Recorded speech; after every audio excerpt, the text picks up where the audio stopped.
Hey, what's up, guys? This is Sam OG. All right, so I had a conversation with Emergent Play on my channel a couple days ago, and so we talked about it wasn't I wanted to interview him just to have his face back in the community online, and just to know what he was about, what he was doing, and talk about his impression about what's going on in RPG today.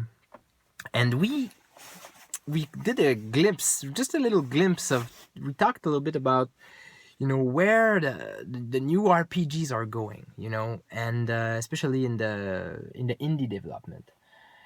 And it was for me, we didn't have time to cover it in a way that I would like to, and I didn't have time to express what I wanted to express about that.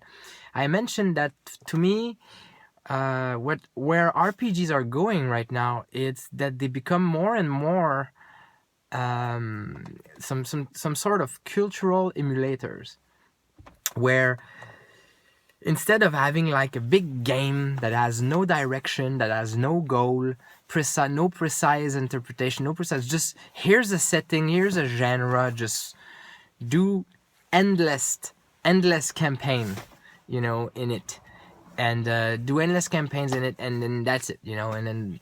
So a good example would be, here's Dungeons Dragon, here's the Forgotten Realms, do endless campaign in it. Here's World of Darkness, here's the setting, and you can do whatever you want with it. No, nothing special. Here is Traveler, here is the World of Traveler. You can do, endless campaign in it. Now, the really modern RPG, especially like I said in the indie development, what they do is they tend to be super precise and to have like one kind of mechanic, one kind of system to do one specific kind of thing. Like for example, game where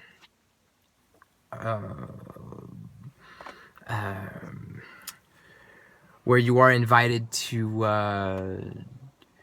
do a television show, or a game where you are invited to go on a date, a game where you're invited to tell stories like the 1001 Nights, game where you are invited to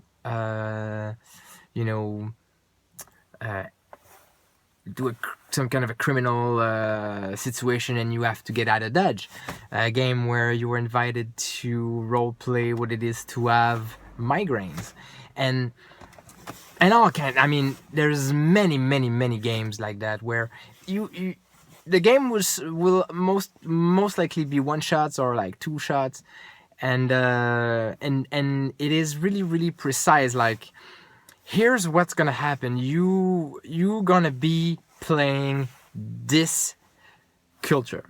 What I mean by culture here is not something about nations and all that. I'm talking about subcultures. Like, if you're a blind person and you are, you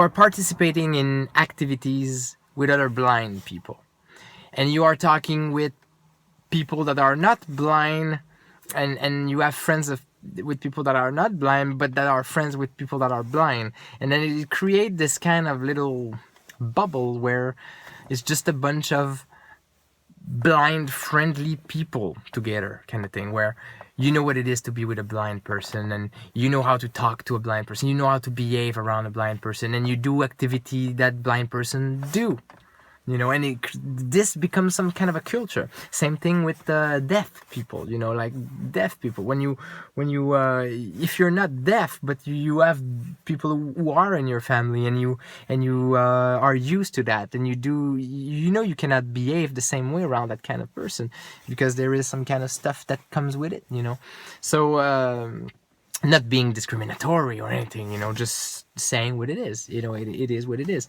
Same with people with autism and all that. So these games, and this is an example of subculture, but you can, people, it can be different, like gay people or lesbians or, whatever, just a small fraction of, like, for example, there is people out there that do speed dating. There is people that does that. There is people out there who are like on websites, to meet people, like OkCupid stuff, Now, these people are participating in a culture. If you have a profile on OkCupid kind of site, and you've been active there for 10 years, meeting 1 or 2 person a week, you are participating in a culture. You are participating in something because you meet other people who do the same. That person you're gonna meet in that bar that night has been doing this for a while. Maybe you're the 5th person she or he met in that bar that week or that month. So there is like these kind of subculture and all that. And if you don't participate in these or those, you cannot have the experience of it. Now, these games allow you to do that. They allow you to have the experience of what it is to do speed dating, or what it is to be around deaf people, what it is to be homosexual, or what it is to fall in love if you have never fall in love, or if you have never had a partner in your life. Some people, they never had a partner in their life. There is people out there who never have a love affair or a partner or even like a sexual relationship. They are out there, and there is game allowing you to do it, to at least not in the real sense, but some games can go pretty far. But anyway, so I wanted to explore that is because it's really interesting the way it's going. When this hobby started, it was about, it was not so much about emulation, but it was more about storytelling.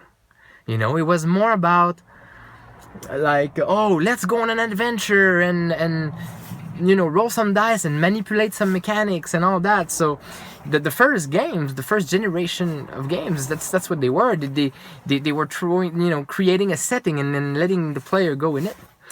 Now that became overplayed after a while, and now people are seeing the some kind of issues that has with this format. Now they want to create some other format, so they become a little bit more gamist in the sense that they have rules for anything now, and as long as you have a rule, it's legit. And then taking away the GM power and distributing it into the player and all that, and then that became fun for a while, and now it's going even deeper somehow. And I feel like, of course, there's still gonna be of these kind of game going out. I'm not saying that it's not gonna be. I'm just saying that now there is this thing where take a genre, it's like instead of starting from a genre or starting from a setting, you start from an experience. The designer are thinking about an experience that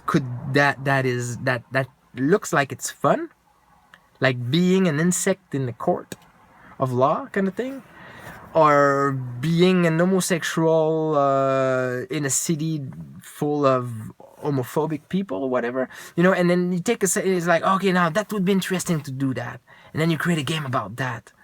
Now you see, and and for me it is obvious that it's linked to what I was talking about a couple weeks ago about RPG as educational tool.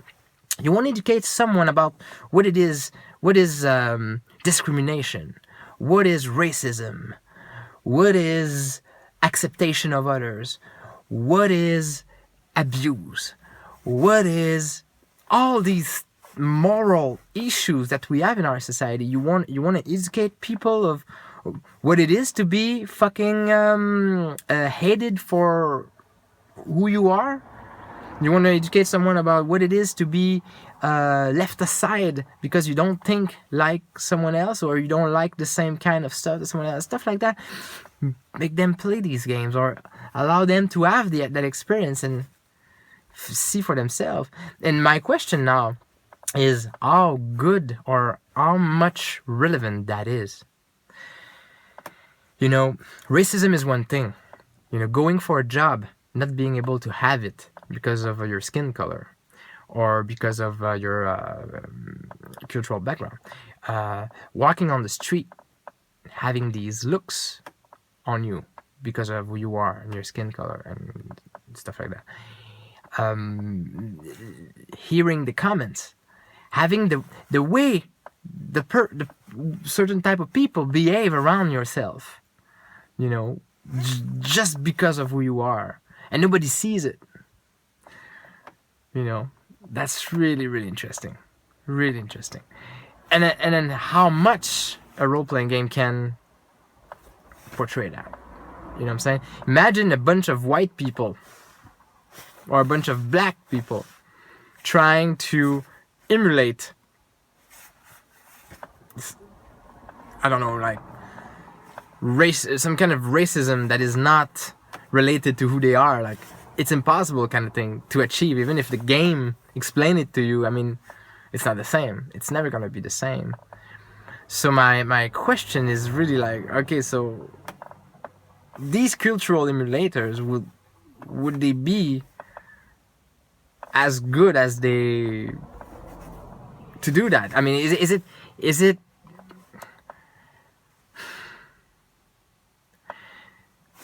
it's a really, really classic philosophical question, but you know, playing a game about dating or playing a game about racism, allowing you to have the experience of racism or the experience of dating, is it gonna be the same as dating for real and racial hatred for real? How far can you go to meet, you know, that reality? And the question is not as easy as, of course it's not, it's a game. It's not as easy as that. I mean, it can go really far. It can go really, really far. So anyway, I'm putting it out there. Think about it. And let me know what you guys think in the comment section. Did you have an experience like that in one of your games you've been playing, and how it felt, and what game have you played that can do it and that does that, you know? And please let me know. All right, talk to you soon.